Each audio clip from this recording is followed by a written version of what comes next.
Tips for saving money. I've been meaning to get these new wireless headphones I saw on Amazon. It would be much easier to run if I could listen to music at the same time. If I had more money. The person next door is crazy. I think that person was put on this earth just to drive me crazy and make me crazy. I need more money to be able to leave this place. Did you hear about the trip that Lizzie's family took? Those picturesque sunsets. If only my husband made as much as Lizzie's. Have you ever thought about any of these things? I mean, you're the kind of person who has enough money to do most of the things they need to do, right? You get one vacation a year, a special night out every 2 weeks, and if you want, the brand new iPhone 14. But you probably wish you had just a little bit more money, so you could buy that one thing you've been wanting for a while. And everyone could use more money, whether their second name is Rockefeller or something less well known. In this video, I'll show you how to save more money without necessarily making more money. People who want to save money on their expenses and have more money left over at the end of the day should watch these tips. How-tos. How to save money on food. One of the easiest ways to lose track of how much money you are spending is by buying food. Most people have a budget for groceries and other food they might need around the house, but most of us don't have a budget for snacks or little meals we might eat during the day. To save money on food, you should first write down how much you spend on food each day. What did you have for lunch? Write it down.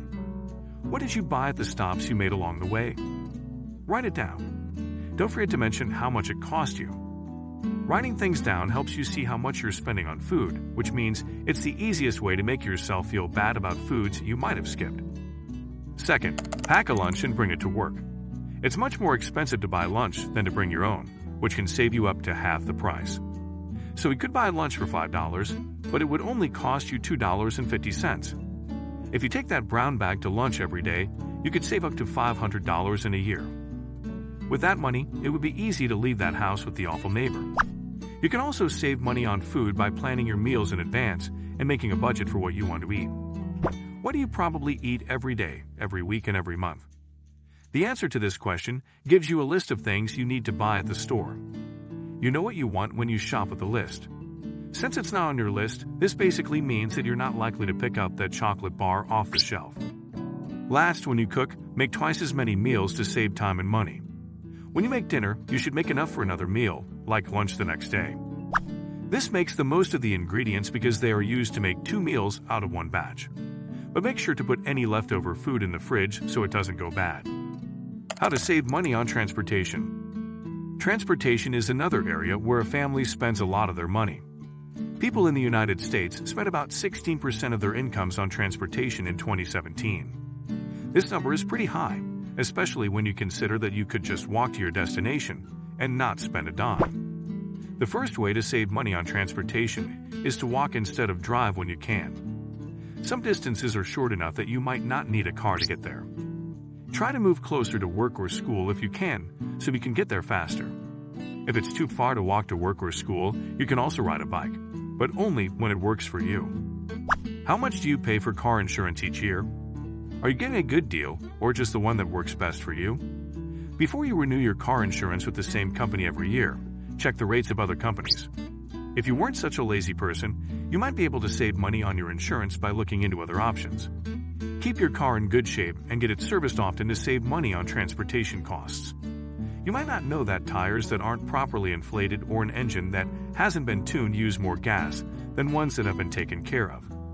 Even if the amount you save doesn't seem like much at the time, it could add up to $1,000 in a year. How to save money on debt, credit, and banking. First, make a budget for any debts you have and pay off your credit cards in full every month. When you make a budget, between 10% and 15% of your income should go toward paying off debts like student loans and mortgages. This makes sure that every month you keep paying down your debt. Also, if you pay off your credit cards in full, you won't have to pay any interest rates that could put you in debt and cost you even more money. The money you get back can also be used. If you don't already have a savings account, I hope you're on your way to the bank right now to open one. You pay yourself with savings accounts, which you should do before you start spending the money you earn. Experts say that you should save 10% to 15% of what you make each month. Set a goal for yourself to help you save. What would you most like to do? Go on safari, buy a new car, or get that ridiculously big and expensive TV. How much do you need to be able to do what you want? You can also find out how to get out of debt by using free debt counseling services. Just type free debt counseling into your search engine to find out what you can do. These nonprofit counselors can help you figure out how to make a budget so you can pay off your debt and how to talk to your creditors about getting your money back. Negotiating could help you avoid paying high interest rates, and making a budget for the payments will keep you from getting deeper in debt as you try to get out of it. How to save money on gifts for family, friends, and home? It costs money to give gifts, so you should plan for it in your budget and set limits where you need to. Putting limits on how much can be spent on gifts and how many each person can get can save a lot of money during the holidays. Also, the best gifts are not always the most expensive ones. So make sure you have special gifts planned, because feeling guilty is a surefire way to spend a lot of money. The most important thing to do when you decide to start a family is to start saving for college and anything else the baby might need between birth and college. You can start saving money for that baby whenever you want. Make sure that the clothes you buy for your family aren't too expensive or too cheap. In the long run, it will cost you more to fix and replace an item of clothing than to buy a good replacement. Clothes that are made well can be worn for a long time and even passed down to other family members. As for your home, you should first keep it in good condition and clean it often. This will save you money because you won't have to pay to fix problems caused by too much dirt or not enough upkeep. When you can, it's a good idea to refinance your mortgage to get a lower interest rate. Check to see if you can get a mortgage from a different lender, preferably one with a lower interest rate. When interest rates go down, you can save more money and build equity in your home much faster. This makes it easier to pay for big costs that come up quickly. Lastly, if you want to save money on your home, try to do things around the house that use less energy and water. To do this, stop using energy that doesn't seem to be needed or helpful. For example, on hot days, open your windows to let air in and see if the cool air is enough before turning on the air conditioner.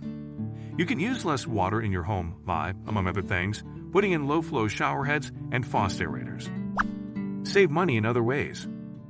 When you can, share what you have. Even though it might be easier to have your own pool, it is cheaper to set up a pool with your neighbors. Do you really need your own lawnmower?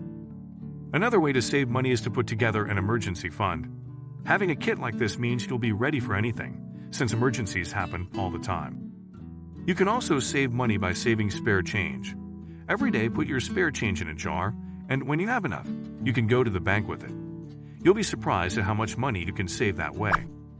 If you tend to spend more than you have, use cash instead of cards. When you need to spend a certain amount of money, bring that amount in cash and leave your cards at home or in your car. Always put money aside for fun and other things like that. If you don't give them a set amount of your income, you're more likely to spend money that was meant for other things. Use apps that help you keep track of your finances. Any of the stores will give you some of them for free. With a money manager, you can keep track of what you spend and make a budget based on what you earn. Some apps can tell you what to do with your money based on how much you spend. Put everything you spend in a book, if possible. Keeping track of where your money goes might be boring, but it lets you see the big picture and figure out where you can cut back to save money. It might seem impossible to have more money without making more, but if you use the tips given, you might find that it's a lot easier than you thought. Well, thank you all so much for watching, and I'll see you in the next one.